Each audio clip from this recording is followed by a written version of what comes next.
लखनऊ के अलीगंज में जो 15 से 20 बच्चे जलकर मर गए, आखिर उनकी मौत का जिम्मेदार कौन है? सच तो ये है जिसके घर का चिराग बुझ गया, जिसका जवान बेटा, जिसकी मासूम बेटी कल सुबह हंसते हुए घर से निकले थे और शाम को उनकी लाश घर पे पहुंचती है। आखिर क्यों?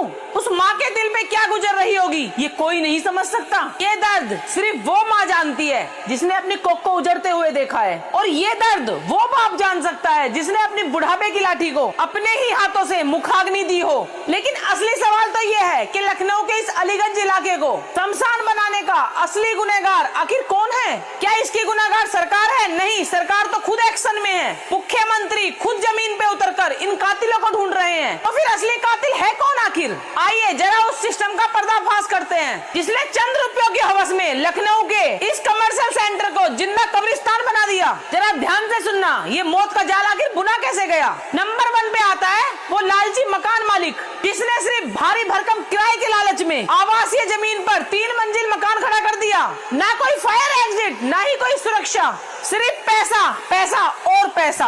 और नंबर 2 पे आते हैं एलडीए के वो भ्रष्ट गिद्ध जैसे इंजीनियर। साल 2016, जी हाँ, पूरे 10 साल पहले इस अवैध बिल्डिंग को ढाने का सरकारी ऑर्डर आया था, लेकिन इन साहब लोगों ने अपनी जेबें गर्म की और फाइलों को दबाया और मौत की इस इमारत को फलने फूलने की छूट दे दी। सच पूछो तो ये इंजीनियर नहीं, ये मौत के सौदागर हैं। और नंबर 3 पर आते हैं बिजली और फायर विभाग के वो अंधे अफसर जिन्होंने बिना जांच किए, बिना सुरक्षा मानकों के आंखें मूंद कर इस बारूद के ढेर को एनओसी बांट दी। क्या इन्हें धुआं निकलने का संकरा रास्ता नहीं दिखा?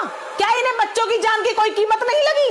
आज 4 अफसर सस्पेंड हुए हैं, 4 लोग सलाखों के पीछे हैं। लेकिन ये तो सिर्फ शुरुआत है। इन सफेद पोस्ट कातिलों को चैन की नींद नहीं सोने दिया जाएगा। इन्होंने सिर्फ कानून नहीं तोड़ा है, इन्होंने लखनऊ के 15 हंसते खेलते परिवारों को हमेशा के लिए बर्बाद कर दिया है। लखनऊ के अलीगंज के इस अग्निकांड के एक एक गुनहगार का हिसाब होगा, क्योंकि ये सिर्फ एक हादसा नहीं है, ये सिस्टम के पीछे बैठे भेड़ियों द्वारा जानबूझ के किया हुआ कत्ल है। हम भगवान से प्रार्थना करते हैं लखनऊ के इस अग्निकांड में जिन लोगों की भी जान गई है, भगवान उनकी आत्मा को शांति दे। और दोस्तों, ऐसे भ्रष्ट अधिकारियों का क्या करना चाहिए, अपनी राय कमेंट में जरूर लिख के जाना और इस वीडियो को शेयर कर देना। जय हिंद, जय भारत।